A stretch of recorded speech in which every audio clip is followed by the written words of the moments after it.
I was 18 years old when I got married. I belonged to a very conservative family, a Baloch family, where good daughters never say no to their parents.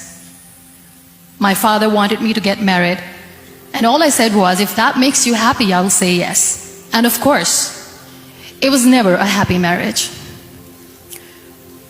Just about after 2 years of getting married, about 9 years ago, I met a car accident. Somehow my husband fell asleep and the car fell in the ditch. He managed to jump out, saved himself. I'm happy for him.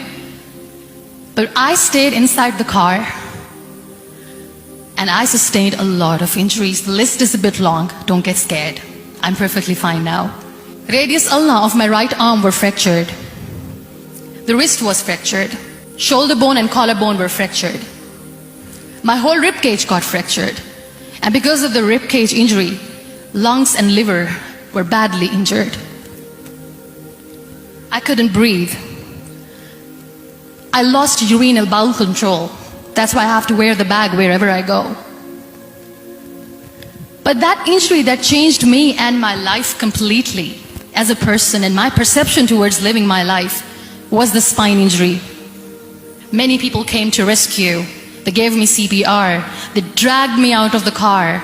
And while they were dragging me out, I got the complete transection of my spinal cord. Those 2.5 months in the hospital were dreadful. I will not make up stories just to inspire you. I was at the verge of despair. One day, doctor came to me and he said, well, I heard that you wanted to be an artist, but you ended up being a housewife. I have a bad news for you. You won't be able to paint again because your wrist and your arm are so deformed, you won't be able to hold a pen again. And I stayed quiet. Next day, doctor came to me and said, your spine injury is so bad, you won't be able to walk again. I took a deep breath and I said, it's all right.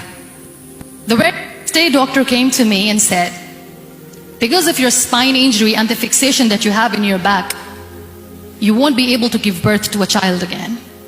That day, I was devastated. I still remember, I asked my mother, why me? And that is where I started to question my existence. Why am I even alive? My mother said to me, this too shall pass. God has a greater plan for you.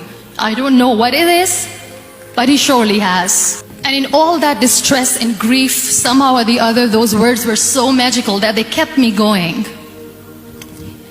I was trying to put that smile on my face all the time, was hiding.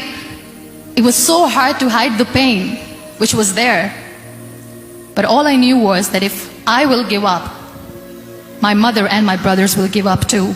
I cannot see them crying with me. So what kept me going was, one day I asked my brothers, I know I have a deformed hand, but I'm tired of looking at these white walls in the hospital and wearing these white scrubs. I'm getting tired of this. I want to add more colors to my life. I want to do something. Bring me some colors, bring me some small canvas. I want to paint. So the very first painting I made was on my deathbed, where I painted for the very first time. It was not just an art piece or just my passion. It was my therapy. What an amazing therapy it was. Without uttering a single word, I could paint my heart out. I could share my story. People used to come and say, what lovely painting. So much color. Nobody could see the grief in it. Only I could. And that day I decided that I'm going to live life for myself. I am not going to be that perfect person for someone. I am just going to take this moment and I will make it perfect for myself. And you know how it all began? That day I decided that I'm going to fight my fears. We all have fears. Fear of unknown, fear of known, fear of losing people, fear of losing health, money. We want to excel in career, we want to become famous, we want to get money. We are scared all the time. So I wrote down one by one all those fears, and I decided that I'm going to overcome these fears one at a time. You know what was my biggest fear? Divorce. I couldn't stand this word. I was trying to cling on to this person who didn't want me anymore, but I said no. I have to make it work. But the day I decided that this is nothing but my fear, I liberated myself by setting him free. And I made myself emotionally so strong that the day I got the news that he is getting married, I sent him a text that I'm so happy for you and I wish you all the best. And he knows that I pray for him today.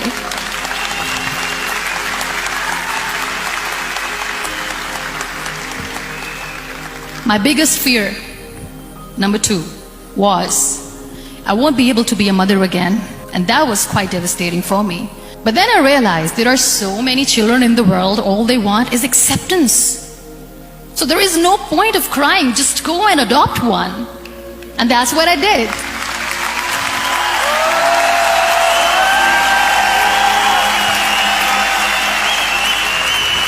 I gave my name in different organizations, different orphanages, and I waited patiently. 2 years later, I got this call from a very small city in Pakistan. I got a call and they said, "Are you Muniba Mazari? There is a baby boy and would you like to adopt?" And when I say yes, I could literally feel the labor pain. I said, yes, I am going to adopt him. I am coming to take him home.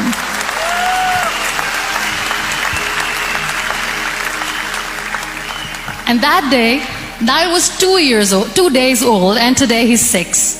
You know, when you end up being on the wheelchair, what's the most painful thing? That's another fear that people on the wheelchair, or the people who are differently abled, have in their hearts, but they never share. I'll share that with you. The lack of acceptance. People think that they will not be accepted by the people because we, in the world of perfect people, are imperfects. So I decided that instead of starting an NGO for disability awareness, which I know will not help anyone, I started to appear more in public. I started to paint. I always wanted to. I've done a lot of exhibitions. I'm Pakistan's first wheelchair-bound artist. I've done a lot of modeling campaigns, different campaigns for brands like Tony and Guy. I decided that I'm going to join the national TV of Pakistan as an anchor person. I became the National Goodwill Ambassador for UN Women Pakistan, and now I speak for the rights of women, children. We talk about inclusion, diversity, gender equality, which is a must. I was featured in BBC 100 Women for 2015. I'm one of the Forbes 30 under 30 for 2016. We have this amazing fantasy about life. This is how things should work.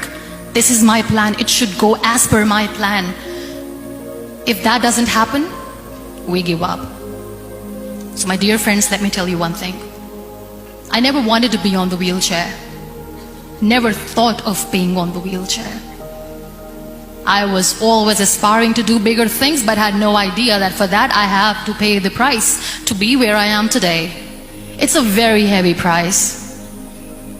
This life is a test and a trial, and tests or trials are never supposed to be easy. So when you are expecting ease from life, and life gives you lemons, then you make the lemonade, and then do not blame life for that, because you were expecting ease from a trial. Trials make you a stronger, better person. Life is a trial, and with time you realize that. It is okay to be scared. It is okay to cry. Everything is okay, but giving up should not be an option. They always say that failure is not an option. Failure should be an option, because when you fail, you get up, and then you fail, and then you get up, and that keeps you going. Embrace each and every breath that you are taking. Celebrate your life. Live it. Don't die before your death. Real happiness lies in gratitude. So be grateful, be alive, and live every moment.